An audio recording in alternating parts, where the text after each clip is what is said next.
So that's why he's a little late.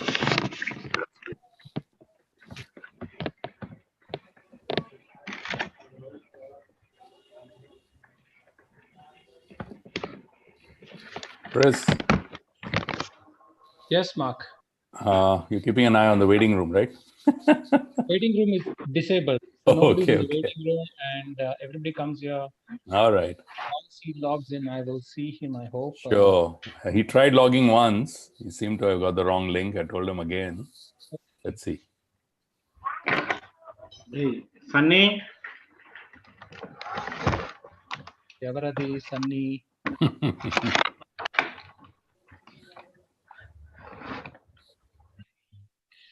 Hi, Mark. Hi, Mark. Who's that? Oh, Hi, hi. Mary. Hi, Mary. Hi. Good to see Hi, you. Prem. Aruna. Hi, Mary. Hi, Mary sis. How are you? Hi, Christopher, bro. Christopher. Hi, Prem. Bagunnara. Hi, Manavara. Nilamram. Ambaram. Good Nilamram. Swarna. Hi, sister. Chala manchidi.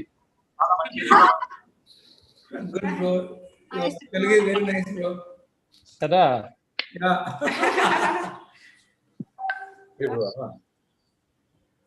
Super, yeah. Jasmine. Okay.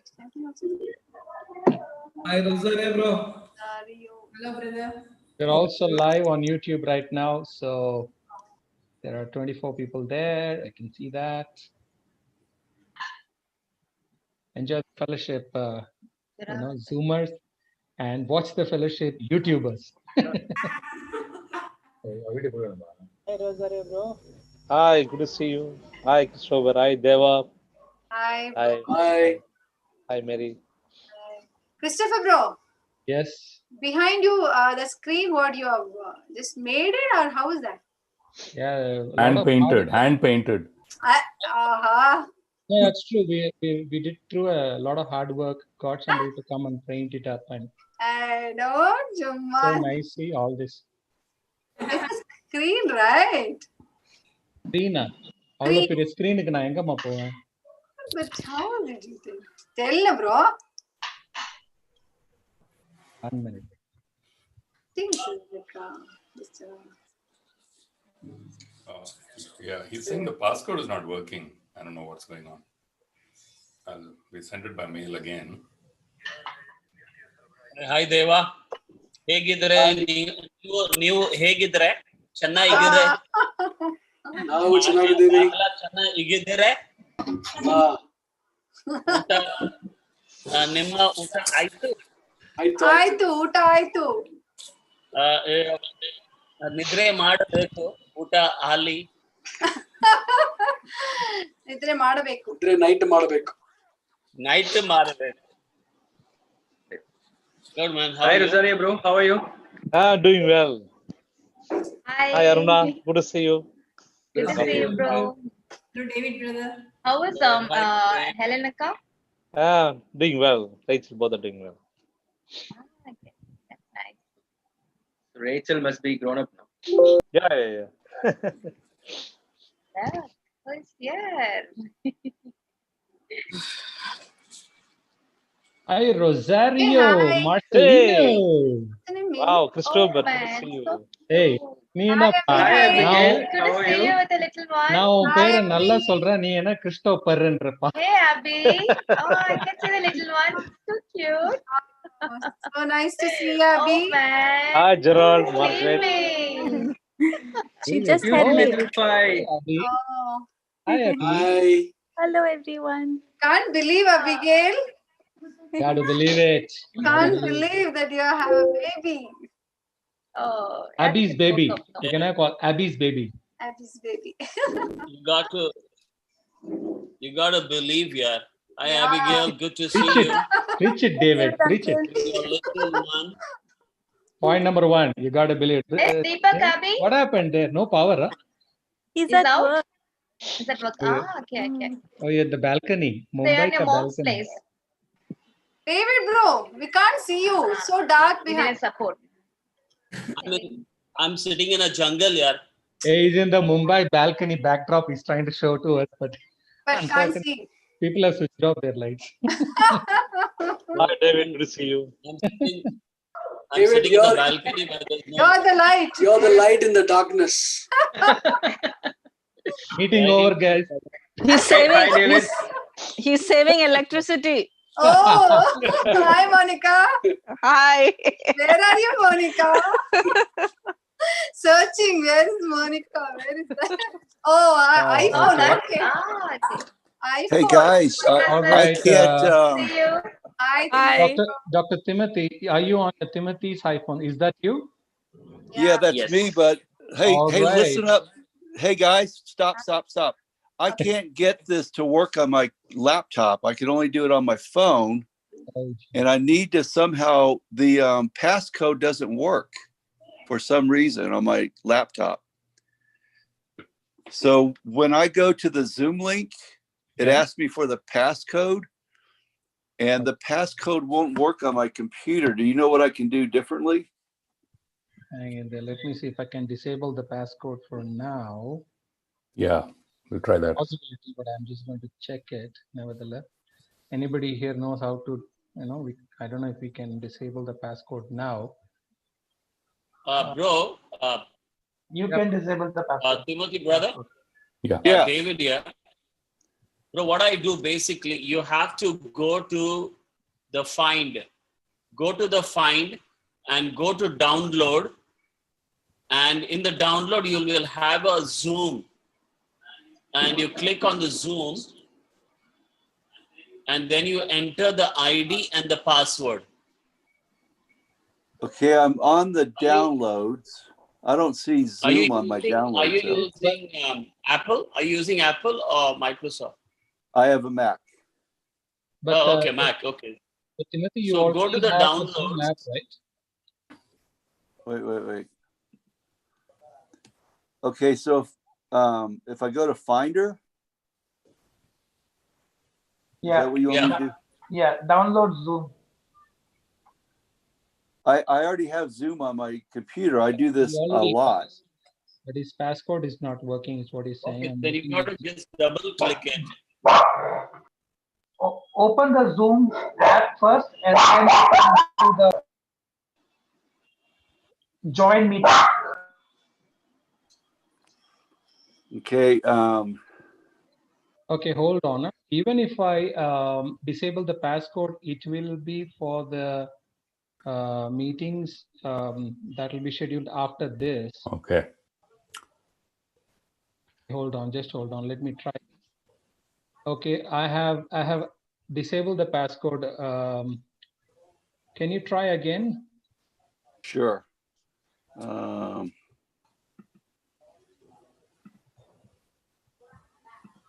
कभी-कभी ऐसा होता रहता है. You have to It say still that was- asks me for the password. So it's not the passcode, it's a password. both are same. They are not different. They are same. Bro, don't go through the link. I would say just Yeah. join meeting. Go to And the then- Zoom page and just join meeting. Then it'll go to the Okay, so- ID. You type the ID physically. Open the app. Open the Zoom app on Zoom your app. on your PC, and once you open the Zoom app, there will be an option to join using the ID. So you Yeah, so type in that's the what I was ID. trying to- All right, let me try that now. So the ID is 895. Hold on just a second. It's not letting me get to it again. Oh, this is very frustrating. Let me get a new page up here.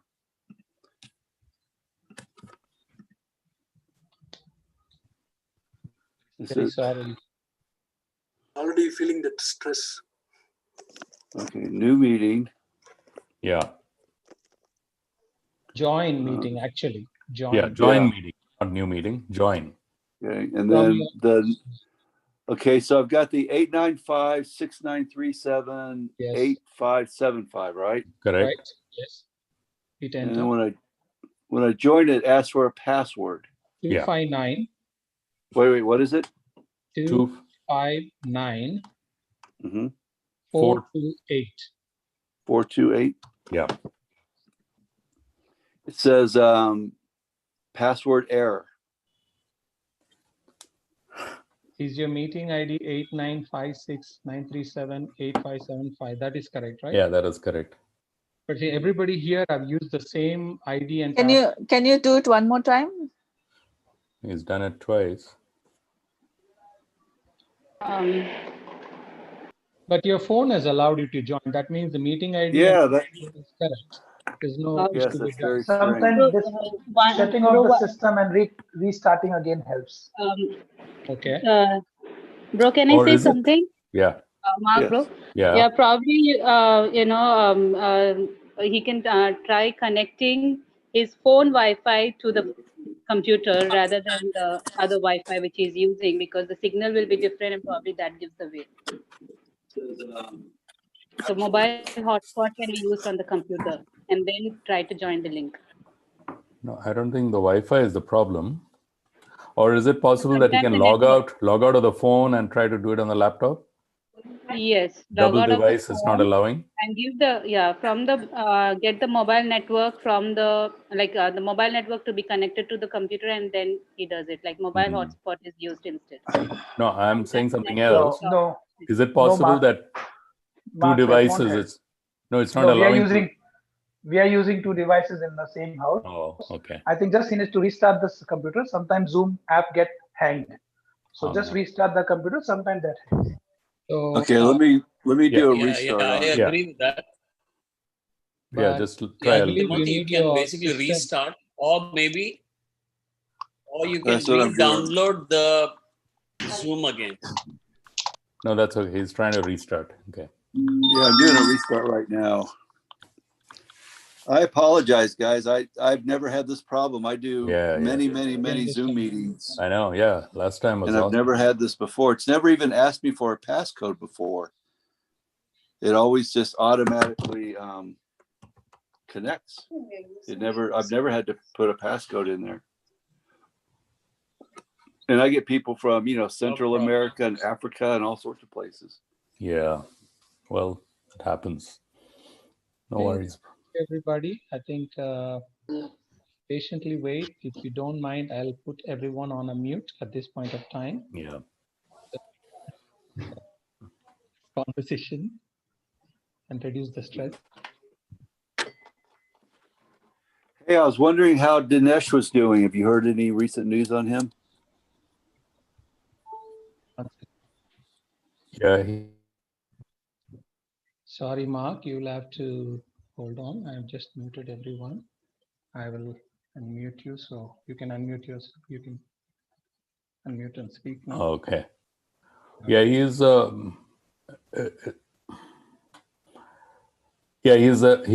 wouldn't say he is better. He's finding it hard to breathe. I think his left side of the lung is pretty weak. So he has something, what do you call, a invasive inhaler kind of a thing, external. It's not a non-invasive. Non-invasive, sorry, non-invasive inhaler. So it's not a what's the other one? Oxygen. Non-invasive ventilator. That's what it is. Yeah, yeah. NIV. That's right. So he's on that.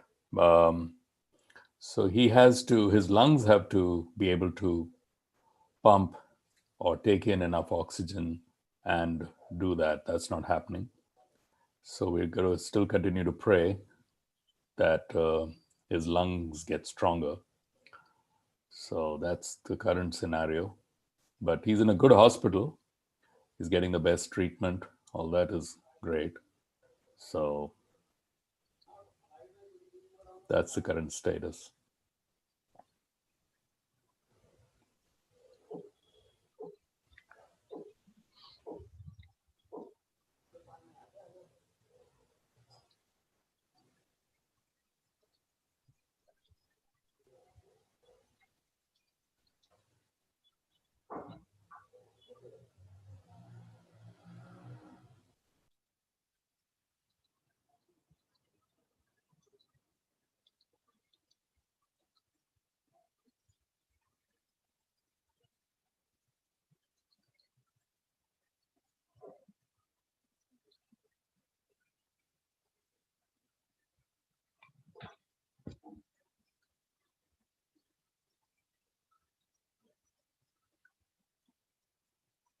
I mean, worst case scenarios, he does the talk through his iPhone, and but he definitely cannot, present or he sends me Slides.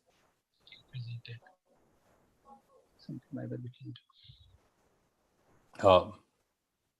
Tim, you're muted.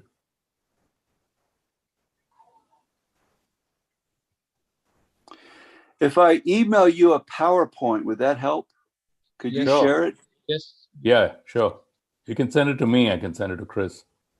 Okay, hold on a second. Let me. I'm going to email you the just the PDF. How's that? Yeah. And then that way you could share that, and I can just talk. Sure.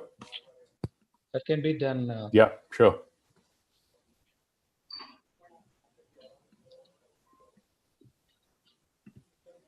David is suggesting while setting that up, can few of us pray for Dinesh and things like that.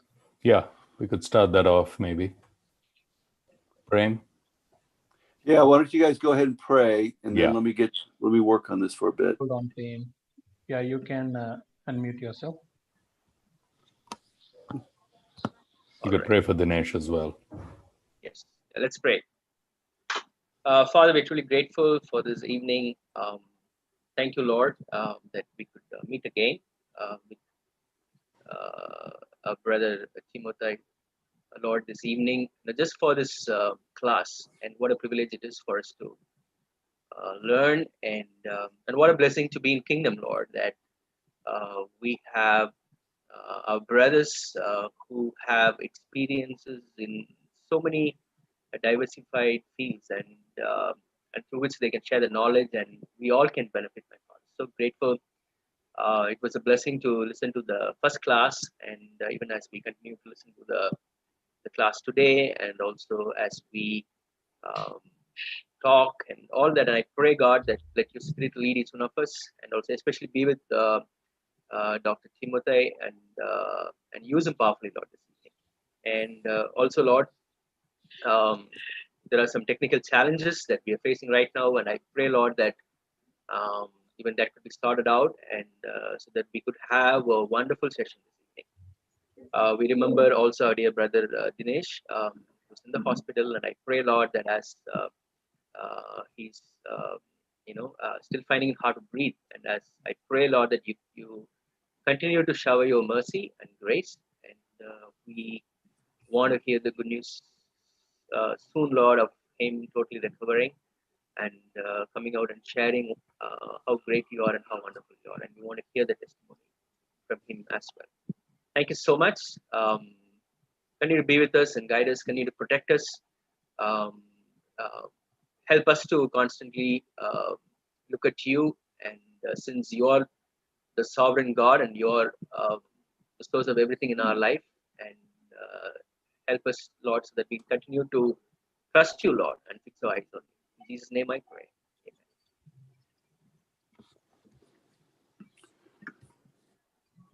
Amen. Amen. Okay, are we ready to go?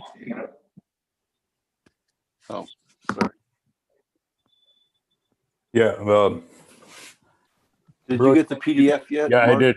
I did. Maybe you can start, and as soon as Chris gets it, he can. I've sent it to him. Yes, yes. I have not yet received, but once I Yeah. So you could get started, Tim. Sorry about this. Yes. Okay, should I just go ahead and go? Yeah, please. Yeah. Okay. Good evening, my brothers and sisters in India. Good evening. It is so good to be with you again, and I apologize for the technology problems. I don't know what happened, but we're having some problems. But you know what? As Christians, we will get through this, and we will be just fine. So I'm speaking to you through my cell phone right now. And my brother Mark is going to put the PDF or the slideshow up on your screen shortly. So thank you for being here. I know you've had a long day of work, and we're very grateful that you're going to spend about an hour with me talking about anxiety. And I'm very excited about this talk because we are in a time right now where anxiety is very high. My sister Jasmine just sent me a document this morning on a lot of your questions, and I want to get to those at the end of our talk today, at least some of them. But as I read through those questions this morning, I realized that this is a very important for all of you in India. And it's really important for people around the world right now. We're facing a lot of anxiety. And, you know, the thing about anxiety is that God knows all about it. And this is not new to God. As a matter of fact, I'm going to share with you in a moment some of the reasons that we have anxiety, some of the different concepts and reasons for anxiety that God actually built into us as humans. So, so today we're going to talk about what's called stress in the storm, Jesus the calm. You know, with Jesus, he was used to being in storms. You remember the story about him in the boat, and the storms were raging around him. And what did Jesus do? He actually fell asleep. That tells you how calm Jesus can be. You know, the storms are Jesus, and yet he is able to fall asleep during the storm. And the disciples got really angry at him and said, Jesus, don't you care that we might drown? And what did Jesus do? He just stood up in the boat and he calmed the storm down. And it's very interesting what our disciples in the boat said when he calmed down the storm. They looked at each other and they said, who is this man? Who is this? What is this person? Who is he? And so today I want to look at I want to look at how Jesus can calm a storm down. And it looks like we've got our PowerPoint up. So I want to ask Mark to go to the next slide. There you go. That's my family. We've already talked about my family. So we'll go to the next slide now. There we go. Oh, one more slide, please. I think this is an older PDF. One more slide. There we go. All right, COVID-19. So we all understand that COVID-19 has really turned our world upside down. And I don't know about India right now, but in the United States, we're having a big wave. And it's actually becoming worse right now than it was back in March, April, May. We're having a resurgence of it. So for many people, this has caused quite a few problems. You know, certainly there's been mental health problems at home. People are confined to their homes, and we find that they are, you know, they're just not doing well sometimes. Obviously, the biggest problem is we've had brothers and sisters and people in our community die from this horrible virus. And that's caused quite a bit of grief in our churches. I do another workshop like I did with you guys on grief, because we're really struggling with losing our friends and our relatives, our family members. So COVID-19 has become a very, very difficult issue to deal with. And what we see is a lot of anxiety. If I can get the next slide, please. There we go. You know, the thing about anxiety is God understands our anxiety. He understands anxiety in a way that we don't. And God knows about it. And actually created anxiety inside of us for a purpose, which I'll share about in just a moment. But the Bible says in Psalm 139, search me, God, and know my heart. Test me and know my anxious thoughts. See, God understands and knows anxiety. He created it for a purpose in our life. Usually the problem is we don't understand our anxiety very well. So let's go to the next slide. And I wanted to share with you a few thoughts about how God created anxiety. If we can go to the next slide there, Mark. There we go. See, God created anxiety and depression for a reason. He created it mostly for our safety. And God created anxiety in a way in our lives and in our brains to keep us from danger. You think about this for a second. If you were driving down the highway in your car and out of the corner of your eye, you saw a truck getting ready to smash into the side of your car. What does your brain do? Does your brain stop and try to think through the situation? Is that what your brain does? Does it stop and say, let me consider my options here? Your brain doesn't do that, does it? When you're faced with danger, what your brain does is your brain automatically opens up the pupils of your eyes so you can get more information in, and then you instinctively you hit your brakes in the car. That's your anxious brain protecting you. You know, a couple of months ago, I was teaching at a retreat up in the mountains in Colorado. And when I drove into the retreat site in the mountains, there was a big sign that says, "Beware of the bears." There were bears in the area. So I didn't think much about that. But later on that night, I did my teaching, and I was walking back to my cabin at about 10 o'clock at night in the dark. And I remember that sign, "Beware of bears." And all of a sudden on the back of my neck, the hair started to rise up. And I had a heightened sense of alertness. That was my anxious brain helping me to be ready for danger. So you see, our brain is wired for anxiety to protect us. Next slide, please.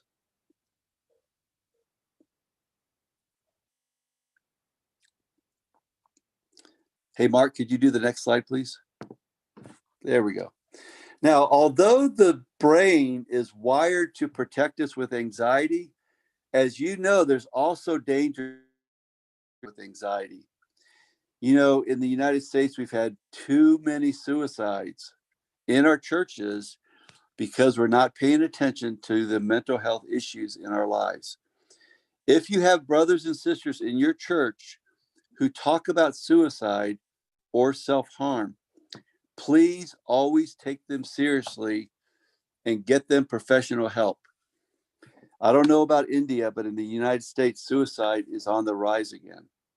So we want to make sure that we always take that seriously, because it's one of those issues, obviously, that you can't change once it's happened.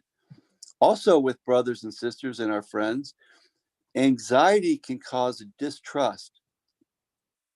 In other words, people that struggle with anxiety for long periods of time, they begin to distrust God, and they begin to distrust even other disciples, people that are trying to help them. So beware of the problems of distrust in the lives of those who struggle with anxiety. And then finally, obviously, discouragement and isolation can be a problem. You know, during the pandemic, we've had a real problem with isolation, especially for our singles that live by themselves. They can tend to be very isolated, and that leads to a lot of discouragement. So those are some of the challenges and dangers that I know that you guys are already aware of, but I just wanted to remind you of those. Okay, let's go to that next slide. Now let's jump into anxiety. I want you guys to really listen up on this one, because I find this very interesting. I call this the irony of anxiety. The irony of anxiety. Now remember what I just told you a moment ago. The reason that we have anxiety in our brain is for protection. You see, God designed our brains with anxiety to protect us. But there's an irony in that, because what happens is when we overdo anxiety, in other words, when we give in to anxiety in times that we should not give into it, it does not protect us. It actually does the very opposite. Let me give you an example of that. Let's say you're in a classroom setting. You know, you're taking a class and the professor is teaching you, and you're in a classroom of, you know, maybe 25 other people.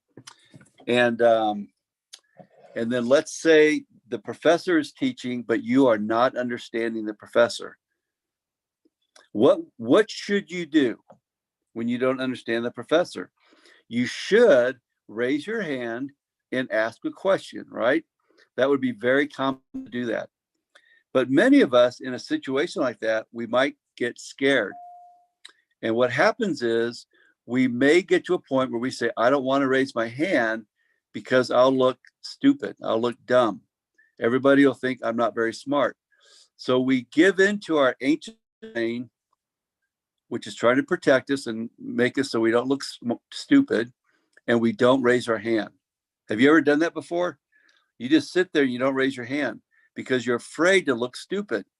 Well, what happens if you keep doing that? If you keep doing that, you don't learn information. And therefore, when it comes time to take the test, you become the very thing you were afraid of. You see, when we get anxious, there are times that we need to take a risk and push through our anxiety. And when we don't push through our anxiety and take a risk, then our brain really doesn't protect us at all. It actually makes us vulnerable.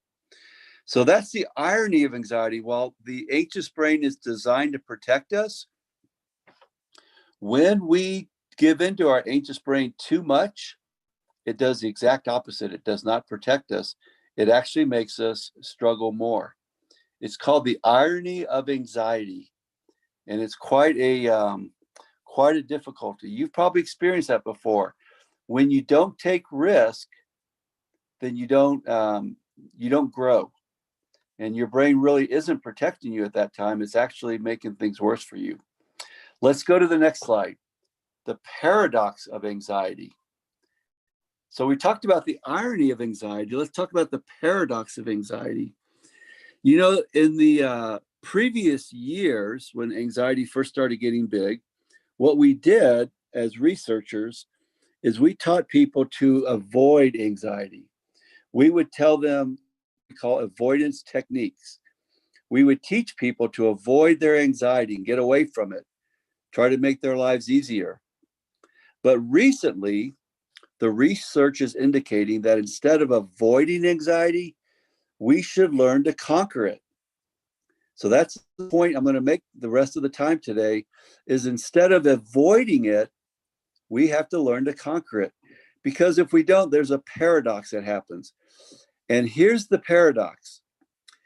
The paradox of anxiety is the more often you refuse to engage it, the harder it becomes to overcome it. Let's go back to my example of being in the classroom setting. Every time you decide that I'm not going to raise my hand, every time you give in to your anxiety, the next time around, it makes it even harder to raise your hand. It's almost like when you avoid anxiety, you're discipling yourself to avoid it again. It makes it a stronger and stronger connection to not raise your hand. So there's a paradox in that. The more you avoid anxiety, the worse it gets. It doesn't get better by avoiding it. The only thing that makes anxiety better is when you engage and conquer it. So that's one of the things I want us to remember as Christians, is that when we're faced with anxious moments, we will need to call on God to help us overcome our anxiety. And I want to show you a couple of ways that we do that. Next slide, please.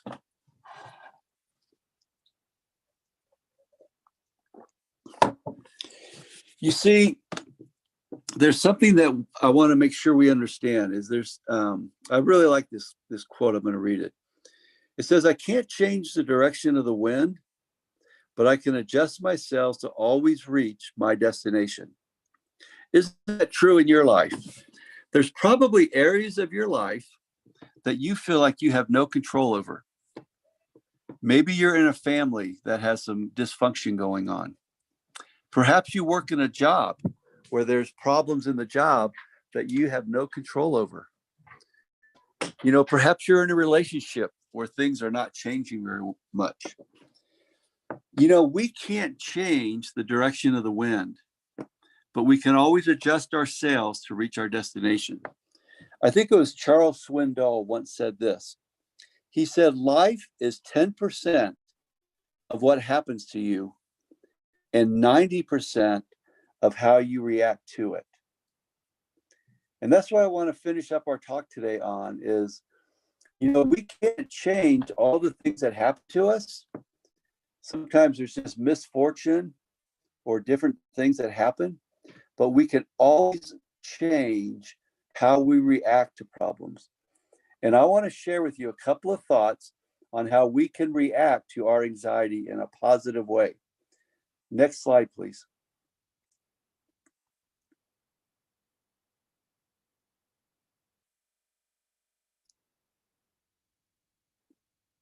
Mark, can you do the next slide? There we go. Okay, here's one thought I want to give you guys. I want to ask you during the pandemic, during these difficult times, to listen to God. There's some things that God, I believe, is showing us in this challenge. One of the things God says in Psalm chapter 46, God, I will be exalted among the nations. I will be exalted in the earth. One of the things I know in the United States that we struggle with, and I would assume it's the same in India, is that we have a very busy society. Culture, we typically spend a lot of time thinking and working, and we don't spend very much time stopping to consider God. Now, I know we do that in our quiet times in the morning, but some of us have even gotten away from our quiet times. And God says, I want you to be still and simply remember who I am. And you know what? In this Psalm 46 is really interesting because it talks about a world of chaos. If you read the whole Psalm, you'll see just a lot of chaotic things happening in the world. And God says, even in the middle of those chaotic things like a pandemic, he says, I will still be exalted among the nations. So that's one thing I want to remind you of. And the second one is this. Remember the Sabbath day by keeping it holy.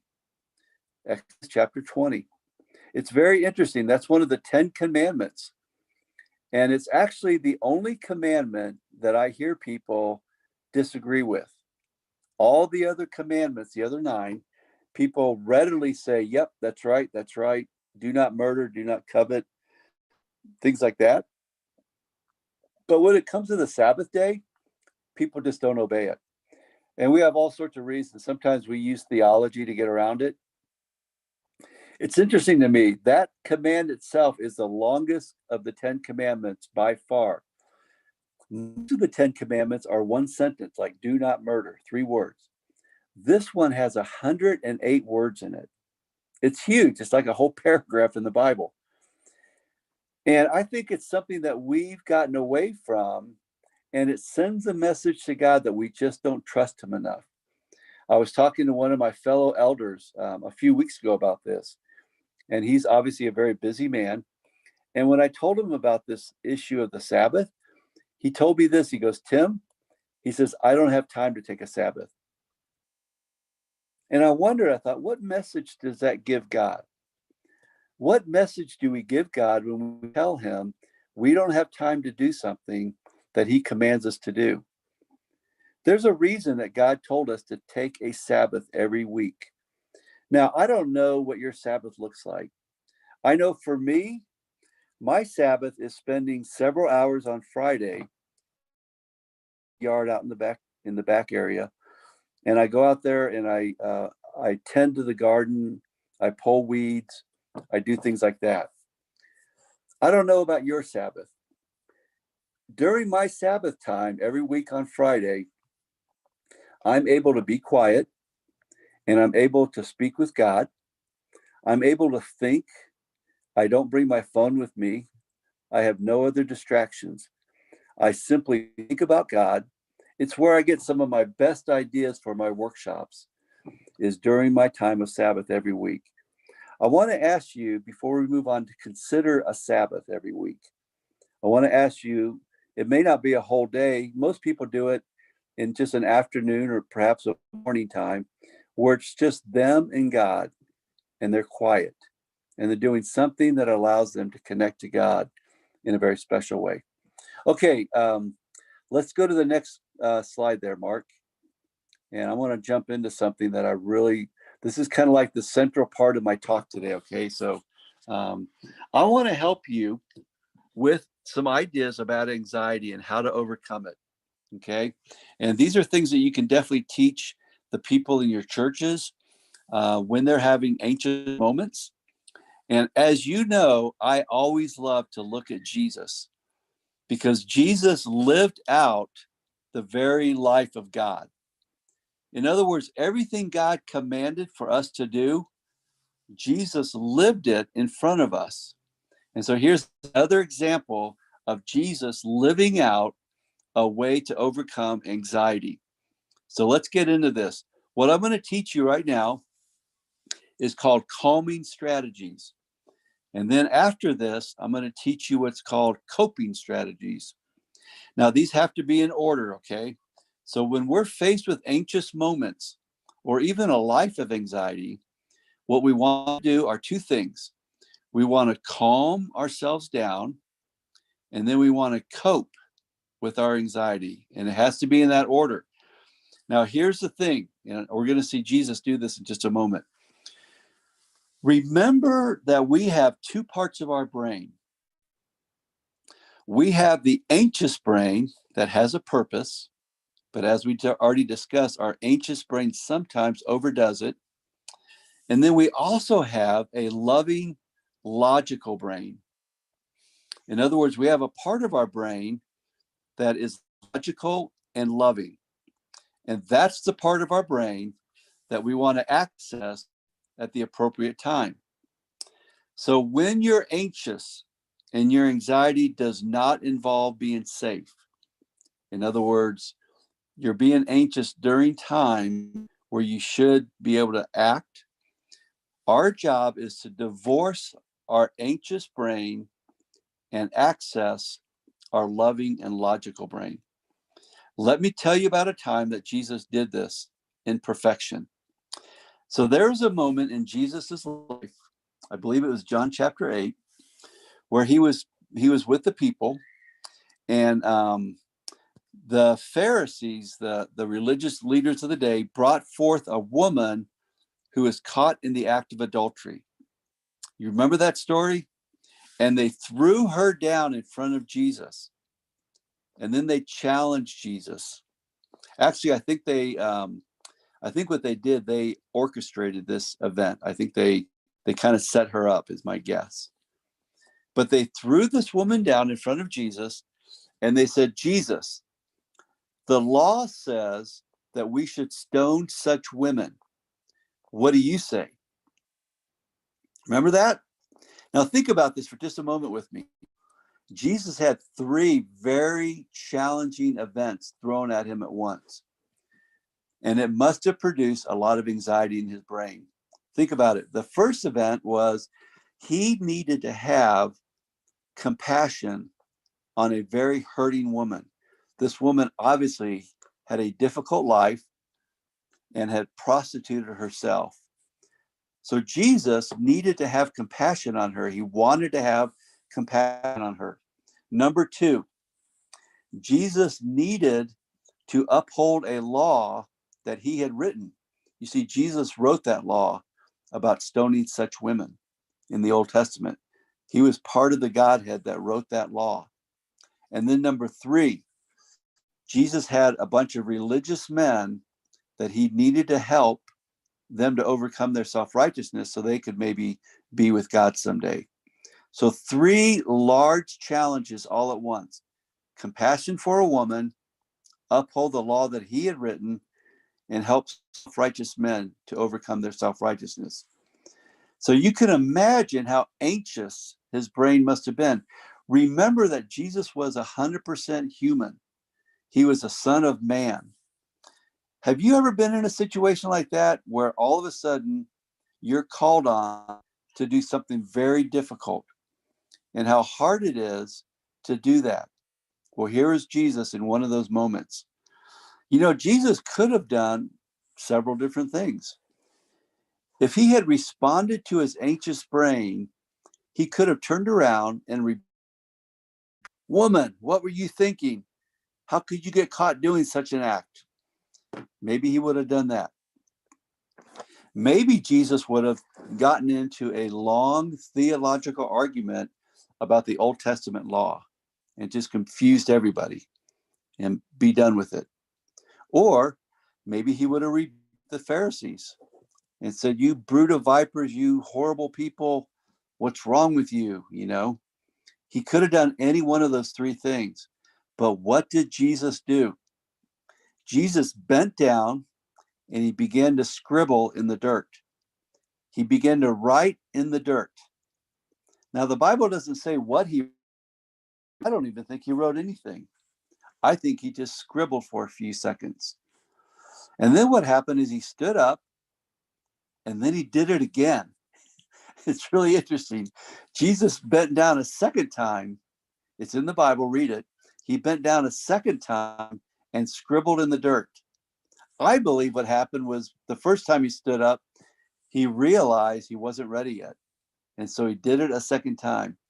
What he did is he calmed his brain down long enough to access his loving, logical brain. That's the goal in our anxiety. Our goal is to divorce ourselves from our anxious brain and then go to our loving, logical brain so we can be loving and logical. Have you ever done that in an argument with your spouse? You ever done that where maybe you're getting in an argument or a discussion and your anxious brain just wants to spout something out and say something that would be very harmful that even you might regret later on? But if you take a few moments and access your loving, logical brain, you typically do much better in an argument. So that's what Jesus did, is he spent time getting away from his anxious brain and accessing his loving and his logical brain. And when he stood up, he just asked a couple questions. He said, "Which one of you guys have never sinned before? You go ahead and throw the first rock." And of course, what happened is the older guys dropped their rocks right away and left. And the younger men stood there for a few more moments, and then they dropped their rocks and left. And then he turned to the woman and he asked her a very important question. He said, "Woman, where are they? Has no one condemned you? Then neither do I. Now leave your life of sin." You see, Jesus, when he was able to get to his loving, logical brain, he solved all three problems that he had with a couple of questions. He was able to have compassion on a hurting woman. He was able to explain the law of the Old Testament, and the purpose of the law was to have mercy and not judgment. And then he was able to help these self-righteous men walk away and try to figure out their own lives with their own sin. You see, that's an example of using a calming strategy. So here's a few more that I think can be helpful. Is some people like to use their body, their breathing or stretching. I want to show you one really quick here. You can do it with me. There's a breathing exercise that you can do without anybody even knowing it. If you simply breathe in through your nose for about 5 seconds in a slow way, and then hold it for about 5 seconds, and then slowly release your breath through your mouth as if you're blowing on a hot cup of soup. That's a breathing exercise that allows you to divorce your anxious brain and able to access a more loving, logical side of your brain. I do this when I get into an argument with my wife. When I start feeling my anxiety rise up in my heart, I just do a couple of good, long, deep breaths like that. And it's amazing how buying myself a little bit of time can really help me to respond in a much more loving way.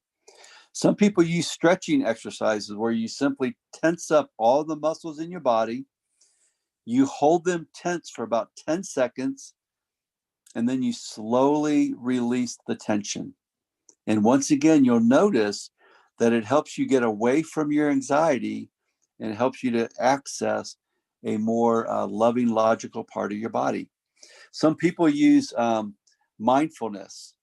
That's the idea of thinking through the various details of a situation. So some people do it when they're eating food. They'll just spend time thinking about where did this food come from and who brought it to us and what kind of lives were impacted when they had to bring us this food. And they just kind of slow down their life. It's called mindfulness. Some people like to use humor to avoid anxiety, to get rid of anxiety. You know, sometimes during a really anxious moment, if you can use humor, it helps bring tension down. Other people like to use their senses like music or lotions or scent like candles. And then finally, other people use release techniques like journaling and venting. Those are techniques that really help you on a day-to-day basis to lower your anxiety. My wife and I used to use venting every day after work. We'd come home from work, and I'd say, "How was your day, honey?" And she would say, "Here's what happened in my day today," and she'd kind of tell me all about the issues at work. And then she'd say, "How about you? How's your day?" And I'd tell her all the problems at work. And we would spend about 20 minutes doing that. And then after that, we weren't allowed to talk about it anymore. So we just took some time every day to just kind of decompress all of our problems from the day. And then we were able to move on and have a good evening. Now, the thing about this, these calming techniques, the thing about it is you have to practice them when you're not anxious. So you can't wait for your anxiety before you do these things. You have to practice them during times where you're not anxious. And then if you do that and you practice them, what you're going to find is that when you are in situations of anxiety, then you can do these much easier, and it really helps a lot. Okay, Mark, next slide, please. Now, I want to tell you another point after we've calmed ourselves down is the Bible teaches that we can question and challenge our anxiety. We can question and challenge it. Remember Psalm 42? In Psalm 42, it's very interesting. It says, "Why, my soul, are you downcast? Why so disturbed within me?" You see, the psalmist spent time questioning his anxiety. He questioned his soul. So I want to share with you, next slide, please. I want to share with you some coping strategies now. These are coping strategies of working through anxiety. So once you've gotten your brain to calm down, once you've allowed your brain to get to a place where you've accessed a loving and logical side of your brain, then you can practice coping strategies. And here's how we do that. We have an argument with our anxious brain, okay? So I'm going to give you another example, and maybe some of you can relate to this example in my life. I do a lot of flying. I fly all around the world. I get to fly in the United States quite a bit to do my In Motion Disciples or my Disciples in Motion and my Grief Journey workshops. And I've even been able to fly around the world to China, Thailand. We were in Europe last year. I've been doing a lot of work in Mexico. So I get to fly a lot, but I've got a problem, you guys. I'm going to let you in on a little secret. I hate flying. I just don't like it. I've been very anxious when I fly. I'm always afraid that I'm going to get in a plane accident. And if you're ever like me, where you have anxiety for flying, don't do what I did. I actually did some research on what it's like to be in a plane crash. Don't do that, okay? I did it, and it made things quite a bit worse. So anyways, I'm at the airport, and I'm having a problem getting on the airplane, okay? So what happens is, once I've calmed my brain down, then I can argue with my anxious brain. Once I get to a logical side of my brain, then I begin to have an argument with it, with my anxious side. And here's what that argument goes like. My anxiety brain says, "Hey, Tim, you're getting ready to go into a machine that you have no idea who's flying. The machine is going to go 7 miles up in the air for hours. And you're with a bunch of strangers. And if that machine fails, you're going to die. It's going to be a horrible way to die." Right? That's what my anxiety brain tells me. But because I've divorced myself from my anxiety brain, my logical brain can step in and we have an argument. So my logical brain says, yeah, that could happen, but I've studied the statistics. And anxiety brain, actually, I'm safer in an airplane than I am most anywhere else in the world. In other words, it was more dangerous for me to drive to the airport today than it is to get in that airplane. And my anxious brain argues back and says, yeah, but what if it does happen? It's going to be horrible. And then my logical brain says, yes, but the chances are so minute that the risk that I'm taking is much less than the reward I get from traveling to these cities. So I have this argument going on, and my loving logical brain always wins out. I always step on the airplane and I go to my destination and I get to do my weekend workshops in the churches. You see, sometimes what we have to do is we have to argue with our anxious brain, and we have to talk about the risk versus reward. In other words, the risk I'm ready to take is more important than the rewards I get. So let's go back to my example of you're in the classroom setting, right? And the teacher's teaching and you're not sure what the teacher's talking about. And so you want to raise your hand, right? And your anxious brain says, no, don't do it. You're going to look like a fool. But that's where you have an argument with your anxious brain. So yeah, I might look foolish, but it's more important to me to learn the material than it is to play it safe. So I'm going to go ahead and raise my hand anyways. And you, by the way, when you raise your hand, there's about half the rest of the class says, oh, I'm glad you did that because nobody else had the nerve to do it, right?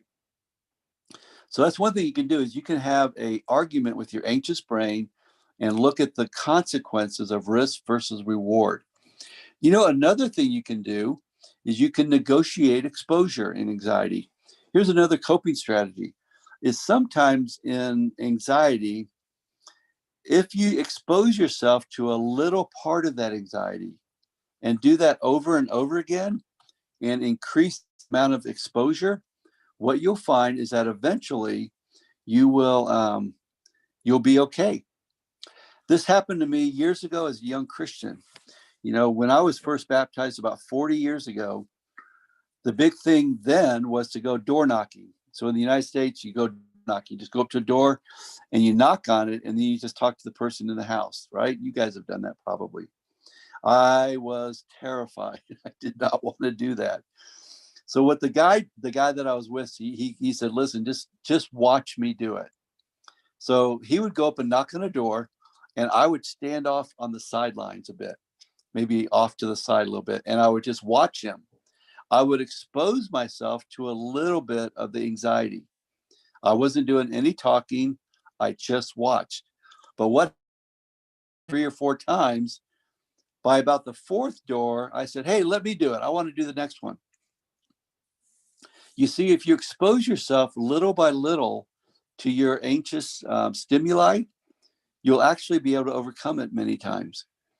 So that's called negotiate exposure. And then finally, another coping strategy is to simply appeal to your courage.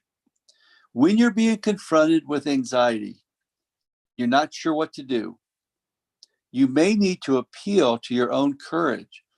You may need to ask yourself questions about your morals, about your goals, and your motivations in life.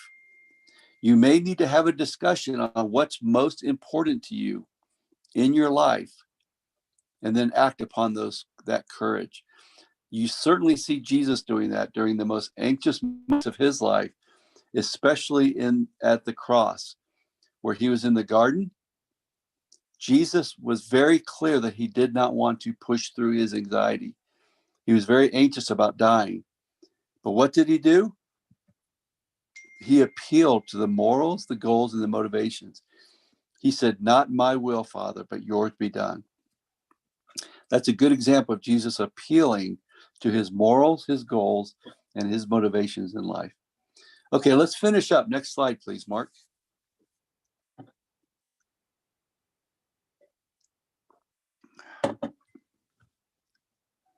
Mark, could you do the next slide, please?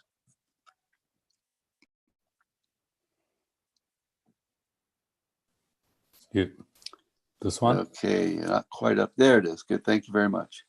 I love this quote here by Ed Welch. He's one of my favorite authors. He says this, he says, the best stories are not those of victory over struggles, but of a stubborn faith in the midst of them. I'll be honest with you guys real quick here. I don't get all that inspired by people that stand up and tell me how great they are and how much they've overcome everything else. I guess those are good at times. I guess we all need that. But you know what really inspires me are people that in the middle of their struggle have a stubborn faith. And I want to ask you guys to remember that in the middle of your struggles, if you'll keep a stubborn faith, you'll actually inspire people. Excuse me. We don't necessarily inspire people by telling them how great we are. We inspire them by having a stubborn faith in the middle of our challenges. Because what that indicates to people, God is the focus of our challenge. In other words, when we're challenged, when we rely on God during the most difficult parts of our lives, that's when people get inspired, because that's when they see God in the most clear way. So I want to remind you guys of that it's not about us and us being perfect or us somehow getting other people to be perfect. What life is about and what an inspirational Christian life is about in the middle of your challenges, you still have faith in God. You still trust God in the middle of your challenges. And I want to ask you to help people in your church in that way as well. Many of the disciples I talk to feel like they need to be perfect in their faith before God accepts them. And so they live a life of being unsure of God's thoughts for them. And I have to remind them often that the cross of Jesus Christ is what makes God satisfied with you. It's not your perfection that makes God satisfied. We all understand that that is not what keeps us safe with God. What makes God satisfied is the cross of Jesus Christ and our willingness to align ourselves with that crucifixion of Jesus. So I just want to remind you, let's go ahead to the next slide, please.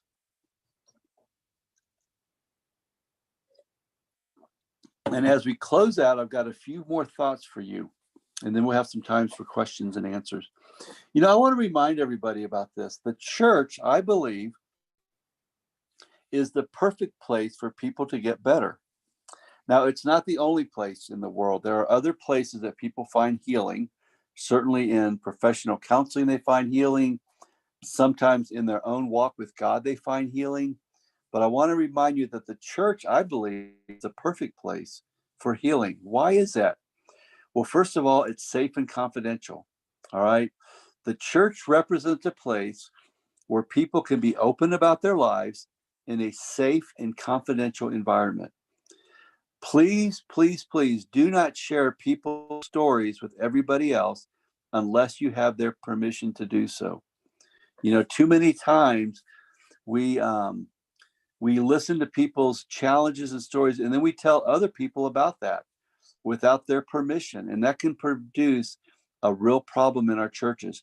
I've been a part of a church before like that, where if I told somebody one of my sins or one of my problems, he would go off and get advice about it, and then other people would find out about it, and then I would find out that they knew about it. And I thought, wait a minute, I just told one person about this, and now about 3 or 4 people know about it. So it made me not want to be open about my life. Make sure people have a safe and confidential environment. The safer and the more confidential your church is, the more people will open up and get their hearts out on the table to get help. Number 2, the church is a perfect place for healing, excuse me, because we're accepted at church.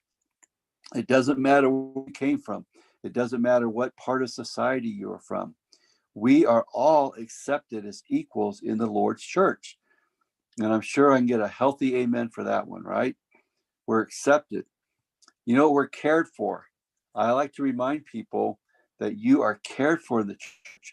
Again, it doesn't matter what your background is. It just doesn't matter. You're cared for. As a matter of fact, let me remind you something. Paul said this in 1 Corinthians when he talked about the Lord's church. It's very interesting. He said the people in the Lord's church who are lower class are actually more important than those people who are upper class. He actually says the people that are very challenged, maybe they come from a lower caste, they are indispensable. It's really interesting. The word God uses is indispensable. That means that God says, I cannot do without those people who are the lowest class people in your church. I find that to be very interesting.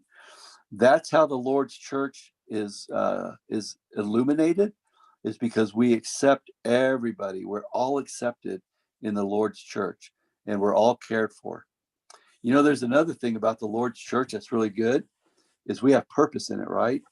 It's amazing. We have a purpose in the church, even when we are struggling. I always remind people that even in the middle of our struggles, we have purpose. You know, there's a brother that 42 years ago, on the worst day of my life, before I was even introduced to the church, on the very worst day of my life, I had been at a concert and had taken a lot of drugs and ended up in the hospital that night. That next morning, when I woke up late morning and I was very sick, somebody knocked on my door at my home. And it was a young man who was reaching out to me to bring me to a Bible talk. And that guy, he was not perfect at the time. He had all sorts of challenges in his life. But he invited me back to the church. One of the most important moments of my life. He had a purpose, even though he was struggling with his own problems. Remember your purpose.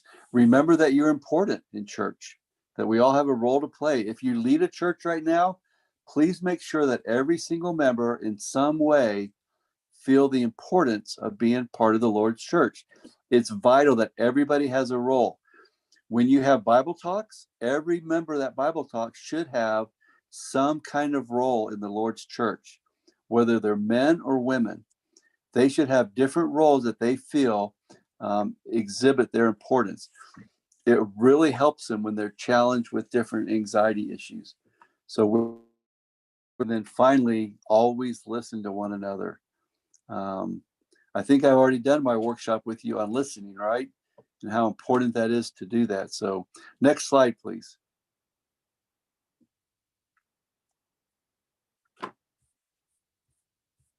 All right, a few more suggestions before we stop.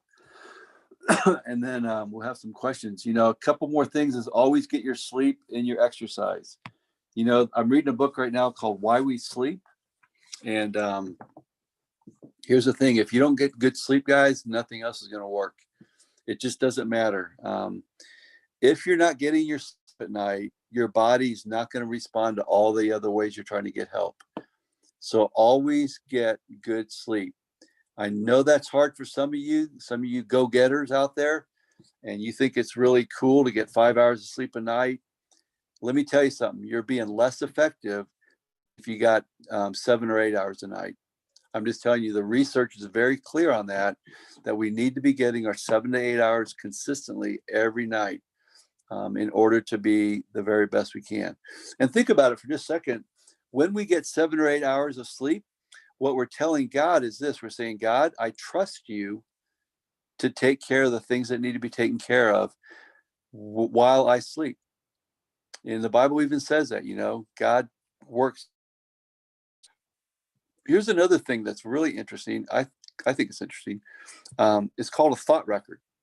If you have thoughts in your mind that you feel like are very intrusive, and you feel like you have thoughts that are maybe pushing you around, there's a thing called a thought record. And if you just Google the word thought record, you'll find a lot of good information on it.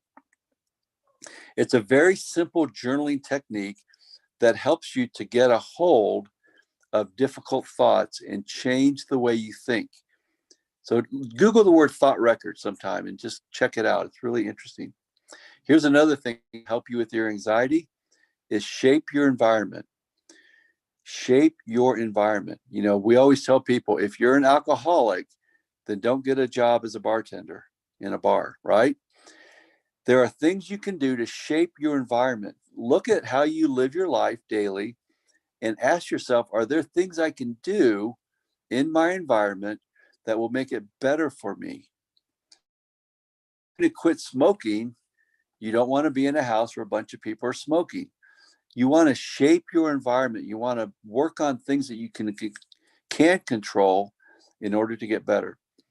We've talked about this before, but stay socially connected.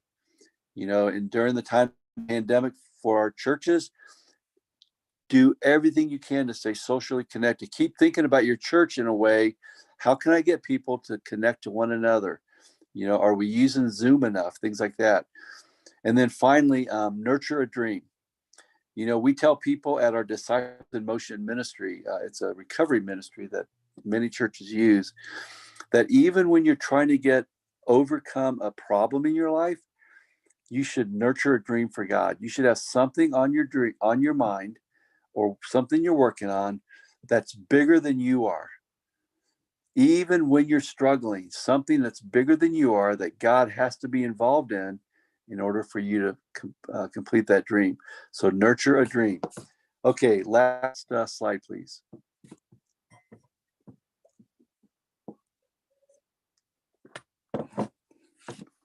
Mark, one more slide, please. There we go. Oh, one more. I'm sorry. Wrong one.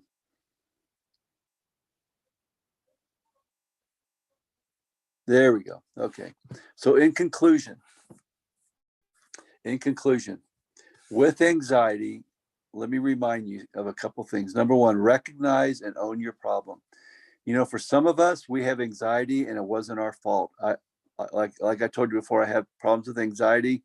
I didn't ask for it. I certainly didn't pray for it. It's just what happened in my life. But I need to recognize it and own it for myself. So own the problem you've got. Number two, create a social network. I've got brothers and sisters in my life that know about my anxiety and that I can talk to about it. I've created a social network of people around me. Number three, educate yourself and advocate for yourself. So I've had to educate myself about anxiety. I've had to learn a lot about it. And then I talk to people about it. I advocate for myself. And then finally, develop and execute a self-help plan with short and long-term goals. So I read books on it. I pray about it. I talk to people about it. I have a short and a long-term goal in my anxiety. And then I believe there's one final slide here, Mark. You know, the Bible says, trust in God at all times, O people.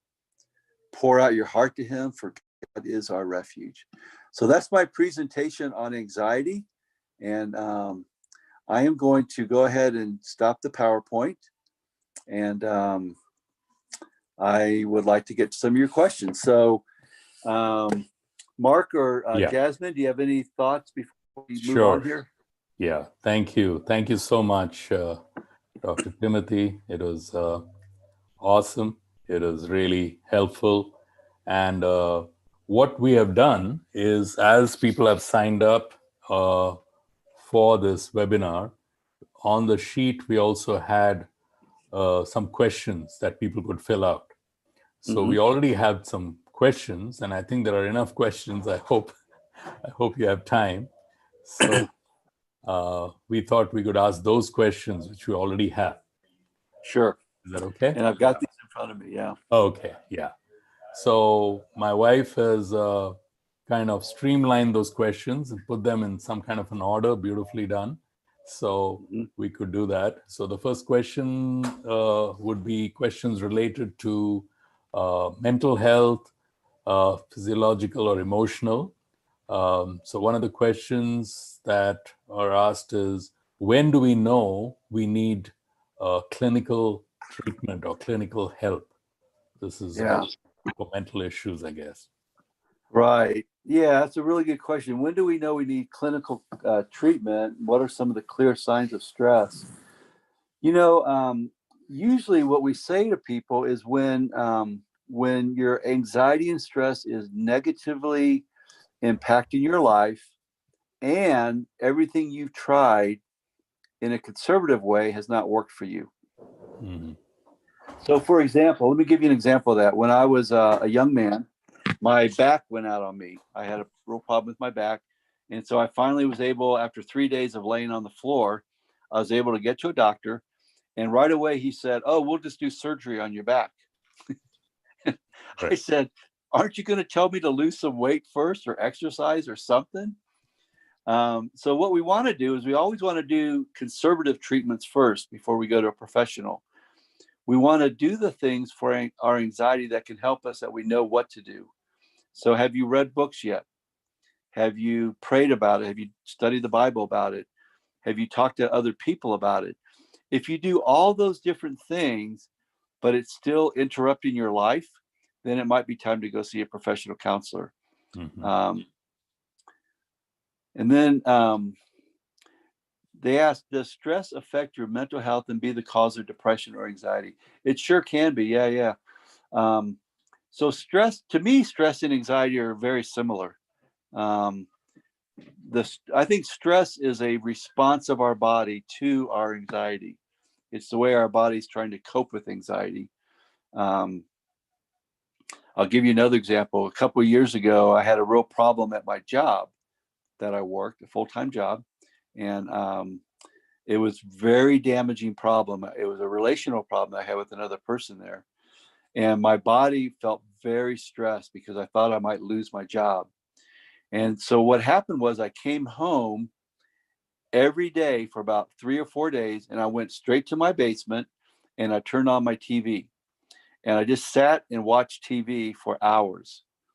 That was the way I was trying to cope with my stress and anxiety, was just to watch TV.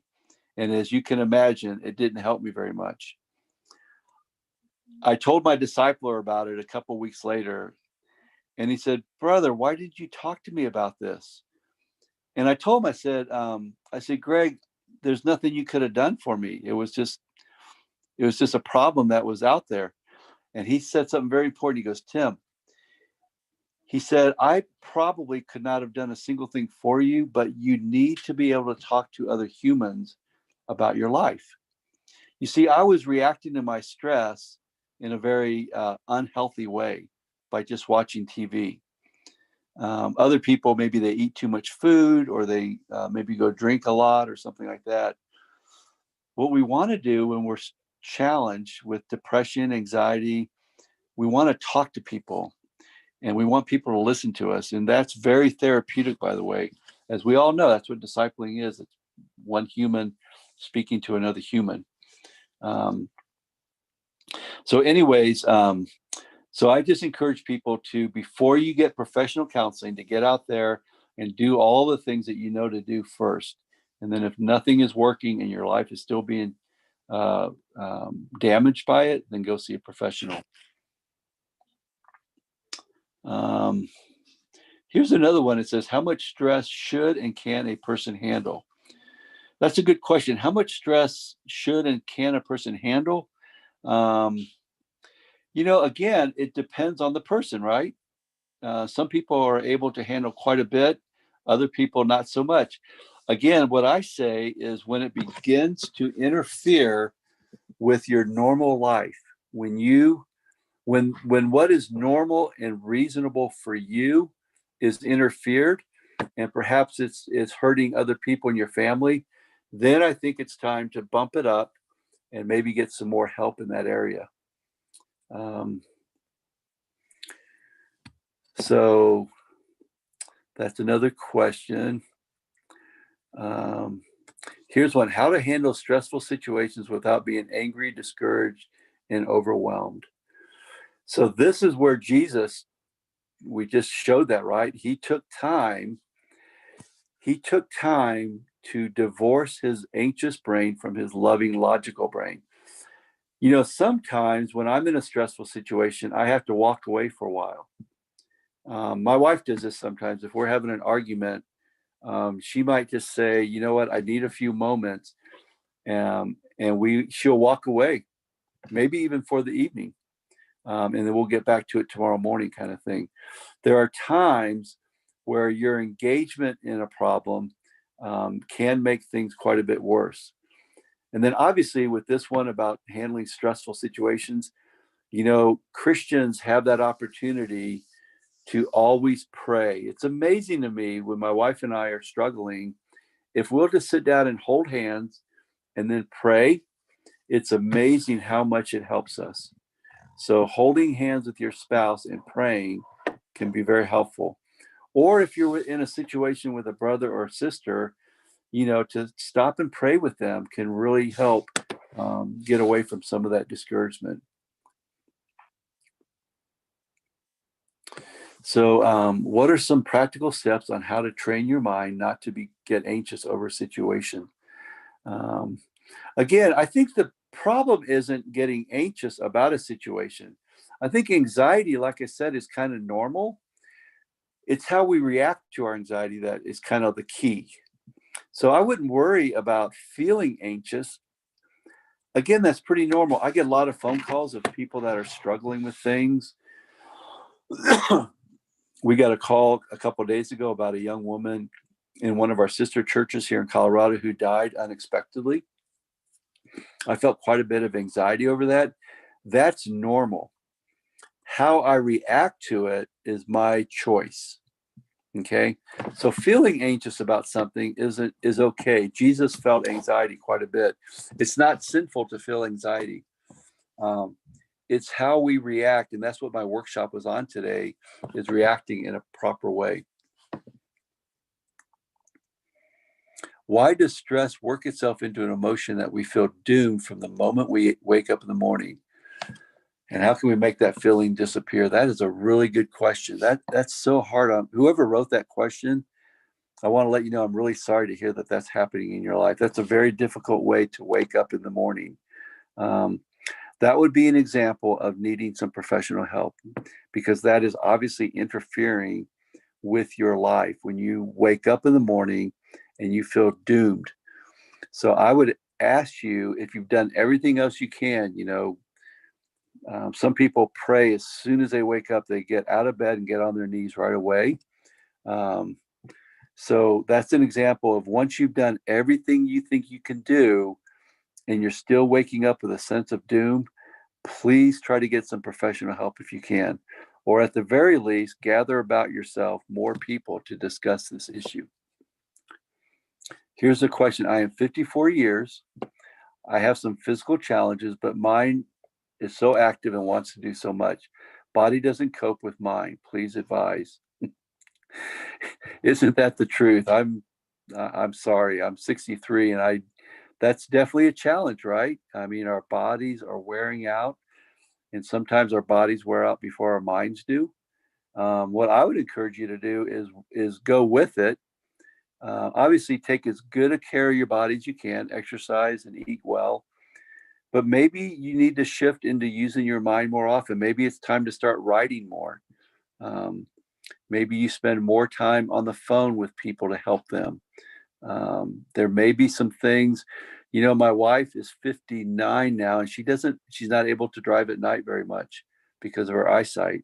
So there are things that our body just doesn't cooperate with. So what I encourage people to do is find out what you can do and keep your mind active.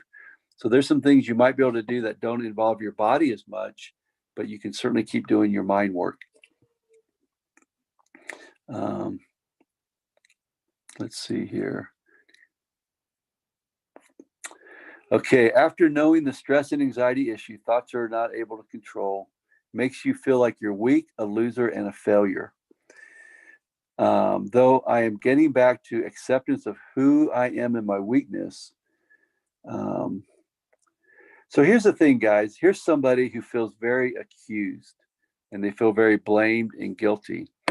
And I just have to remind the church that because Jesus died on the cross for me, that is enough.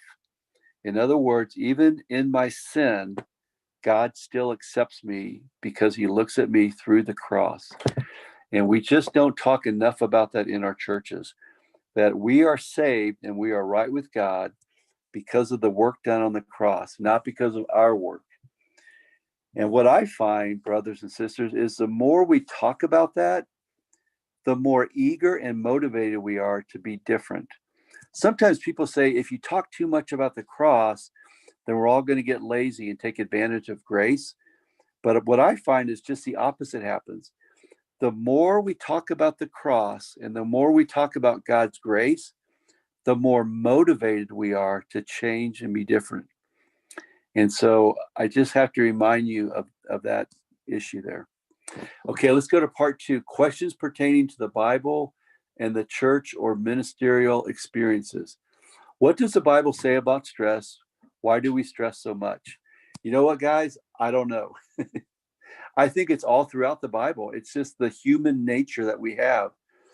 There's a part of this world that we are just never going to be satisfied with. And what that does for me is it makes me just want to go to heaven more and more. You know, the older I get, I'm 63 years old now. The older I get, the more I feel like, you know what? I'm looking forward to heaven because my world is not going to change around me. It's just the way it is. We've just gone through a horrible election here in the United States, and all it's done is made people more stressful and divisive. And that's not going to change much. We're not going to become heaven on earth. So I don't know why we stress so much, but I do know I want to be with the God that doesn't. And so it makes me more and more spiritual. It makes me more eager to go to heaven, and it makes me love the world less and less. I've always wondered if there's any difference between anger, which is a byproduct of stress, and anger, which is considered a sin in the Bible. You know, the Bible says, in your anger, do not sin. So there's an anger that we know is righteous. Jesus had righteous anger. The emotion of anger is not sinful. So if we see injustices, that anger is justified. But what we do about it can be sinful. So I always tell people to remember that being angry is generally not sinful, but how we react to our anger can be sinful. Jesus was angry at times, but he always reacted out of love and to help people. Okay. His anger was never spewed out on people just to get rid of his anger. He always acted in a loving way. Finding balance as a full-time worker is a challenge for most of us, as we do not turn off emotionally after certain work hours, which in turn affects our health and our families. How do we balance our lives and schedules, and also be thoughtful of those who may be younger in the ministry? Okay, so this is all about how do we have proper boundaries. I do a whole workshop on something called compassion fatigue. And what compassion fatigue is, it's for people like us that work in the ministry. It's people that work as police officers. It's doctors. It's nurses. It's people that are teachers and counselors. Again, it's ministry people. It's people in your church that work with family groups. Anybody that works consistently with other people's trauma will go through what's called compassion fatigue. And compassion fatigue is simply the problem that that day by day, minute by minute, we're being negatively impacted by other people's trauma. So what you have to do if you're a full-time worker is you have to have boundaries in your life. In other words, you have to create a wall around your life and around your family that does not expose you to 24/7 trauma. You just have to. You will not make it. I guarantee you, you will burn out and you'll get out of the ministry at some point. I've known many men in their 50s, 40s and 50s, and even their 60s who quit the ministry because they just can't take it any longer. Or if they don't quit the ministry, they become only a shadow of what they used to be. And the reason is because they suffer from compassion fatigue and burnout. So, so the one thing I'll say here right away is you've got to create boundaries. In other words, there are certain times you won't answer the phone. You won't even look at your phone. There are certain times of the day that you will not look at your email. And in your family and your spouse, you will not talk about the ministry because there's other things that you have to pay attention to be the person you need to be. So I would love to do that workshop for you guys sometime on compassion fatigue. I think it's vital. I'm actually on a ICOC committee right now to deal with ministers' mental health. And this is a big, big topic. Okay. So, so yeah, that's a good question. There's a lot to say about it. Practical ways to do meditation based on scriptures to overcome stress. Yes, yes, yes, and yes. The Bible's clear that we should meditate. It's very similar to the Sabbath day, or the idea of being still and know that I'm God. So yes, please meditate. Please take time to do that, especially when you meditate on scriptures. Can be very helpful. How about questions relating to work or occupation? Okay. Here's a person that's struggling with their work and their finances, and has not been consistent in the jobs for different reasons. So yeah, I think you've already answered your question. He says, I do remind myself to submit things into God's hand. You know, sometimes if you're in a bad job, you just got to go find a better job. I've always believed that for myself is I'll always have a job, but if I don't like my job, I'm always looking for a better one. And so that's where I ended up getting my best jobs years ago. Was even though I wanted to work and always earn money, I always knew that my long-term happiness and sustainability would be found in having a job that I like. So please continue to think about where you're working, why you work there, and are there new places that you can possibly get into that might be better for you. How can one overcome stress relating to multitasking? You know, that's an interesting question. They've actually proven through research that multitasking is ineffective.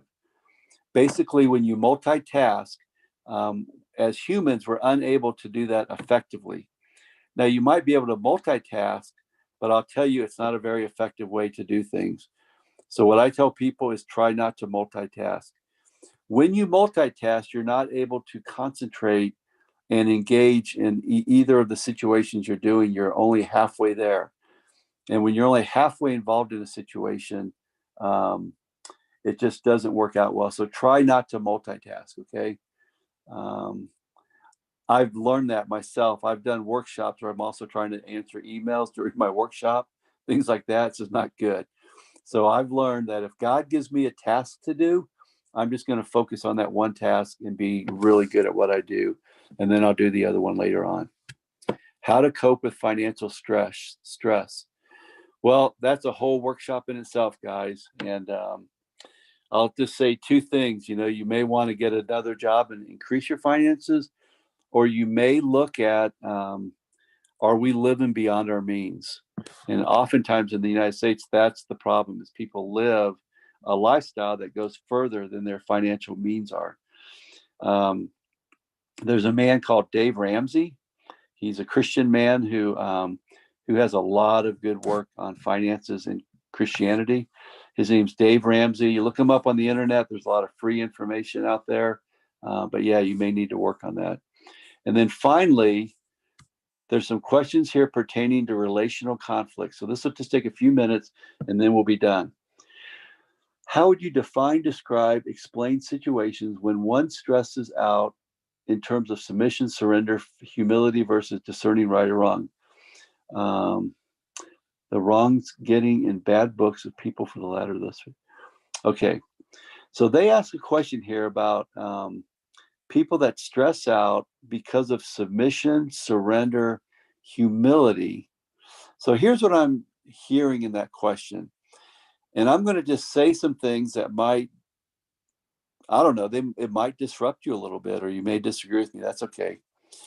I think our churches are improperly teaching the idea of submission between men and women. I think, and in the Denver church, we spent quite a bit of time with the elders and other people discussing what we call gender roles. And we believe that the Bible teaches that men and women are equal. And that the scriptures that we read in the Bible that seem to indicate that men have rule over women were actually scriptures that were written to address specific problems in those churches. And so I want to ask you to re-look at, let's take, for instance, the idea of submission. You know, the Bible says, wives, submit to your husbands, but the Bible also says, submit to one another.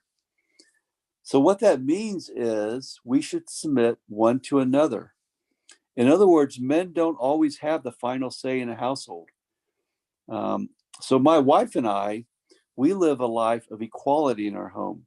That means we both have an equal say in matters, whether it was parenting, whether it was our finances. We have an equal say, and we work from that basis.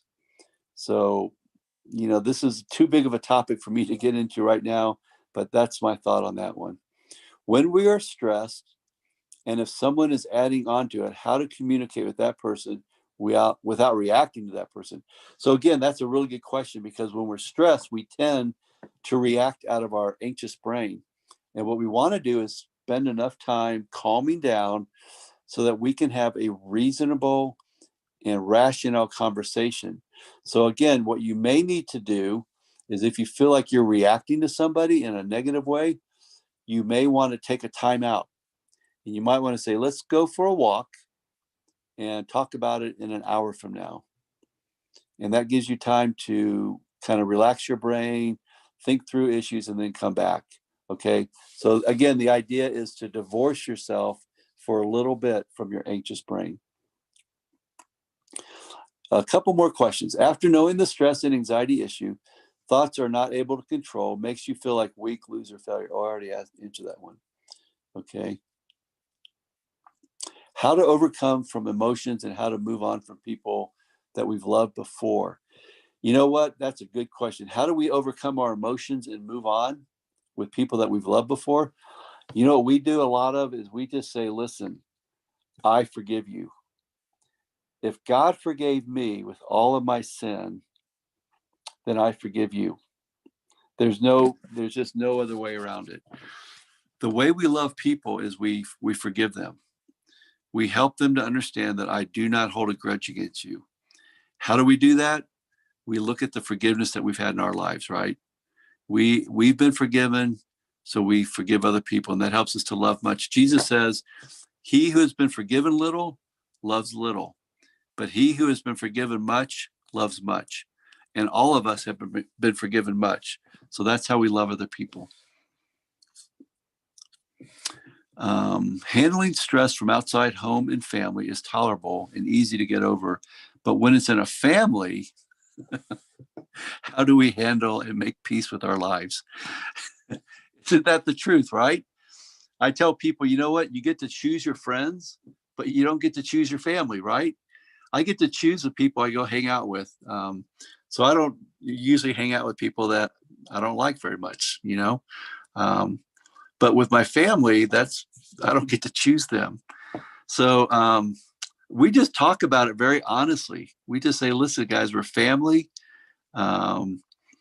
We have to love each other. We don't have a choice.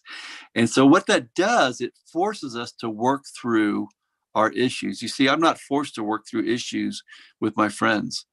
I can just leave them, or they leave me, or whatever. We just have maybe we just have like a formal relationship where we don't talk about much. But with my family, I have to work things out.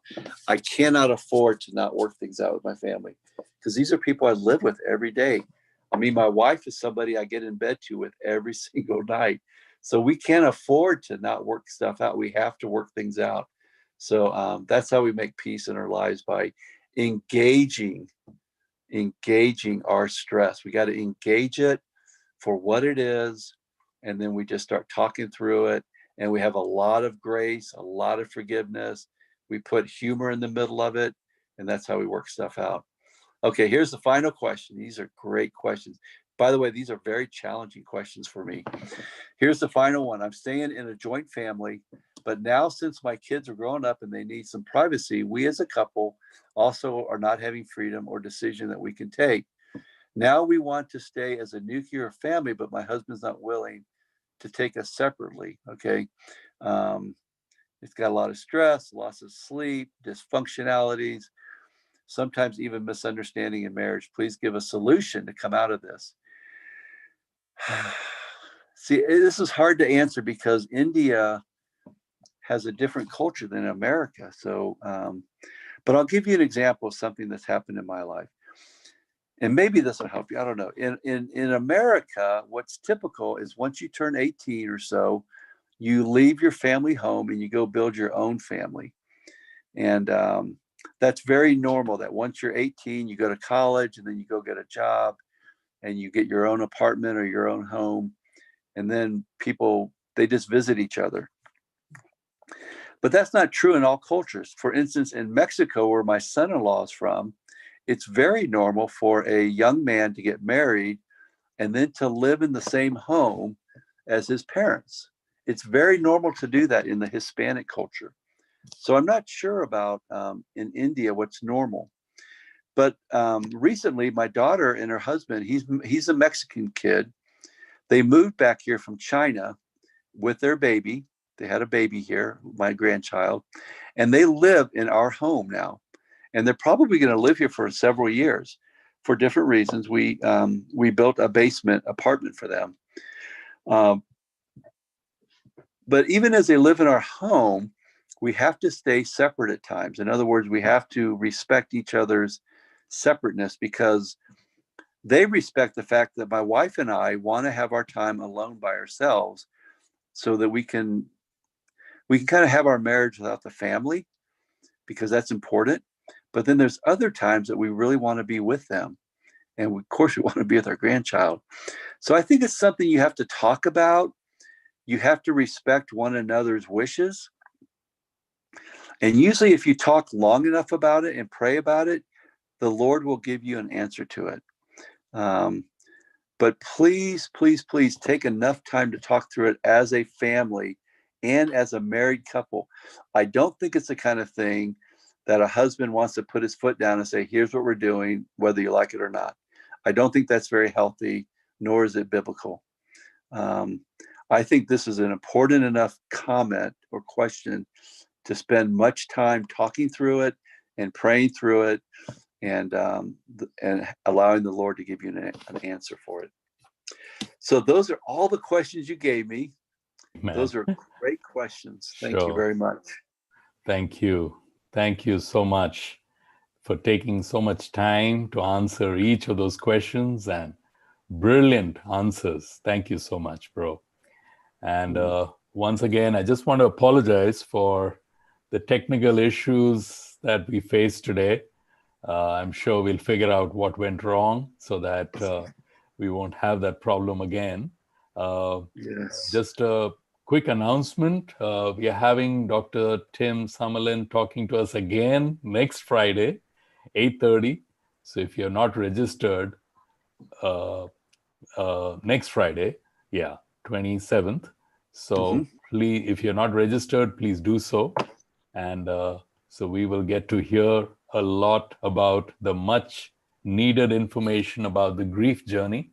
It's there's also a book written by Dr. Tim, which I already got, which is awesome. Not yet read it, but I definitely want to read it. And it's at a beautifully discounted price, especially for India, just $4. Thank you so much for offering that to us. And we super appreciate you making this time for us and patiently answering so many of those questions. Thank you once again, bro. So at this time, I'll hand it over to Christy, who is going to be praying for us. And then we'll close out. Amen. Okay. Thanks a lot, Dr. Tim. It is very helpful. Okay, brothers and sisters, thanks for joining. At this time, let's bow down our heads and pray. Father in heaven, thank you so much, God, for this great evening that you've given us, Father, especially as we are living in a world of anxiety and a lot of uncertainty, Father God, and we don't know really how to cope up with the anxieties and pressure and uncertainties around us, Father. But God, you have given us the scriptures and you have taught us how to interpret it, how to make use of it for our benefit, Father. And really, God, you used Dr. Tim in a great way. And you've been using him past few days, Father God. And thank you so much, God, for the wisdom that you've given to him. And God, just him using that wisdom for many people's advantage, Father God. And truly, God, it's a blessing that we could have him today to speak to us, Father. I pray that, God, you continue to use him in a great way in the coming days, Father. Thank you so much, God, for all the tips that we could get from him today. And I pray that, God, bless us, Father. Help us to make use of it. Help us to implement it in our lives. Practice it every day of our lives, Father, so that we could find strength in you alone, Father. Thank you so much, God, for this time. And thank you for all the brothers and sisters and friends that joined us today, Father.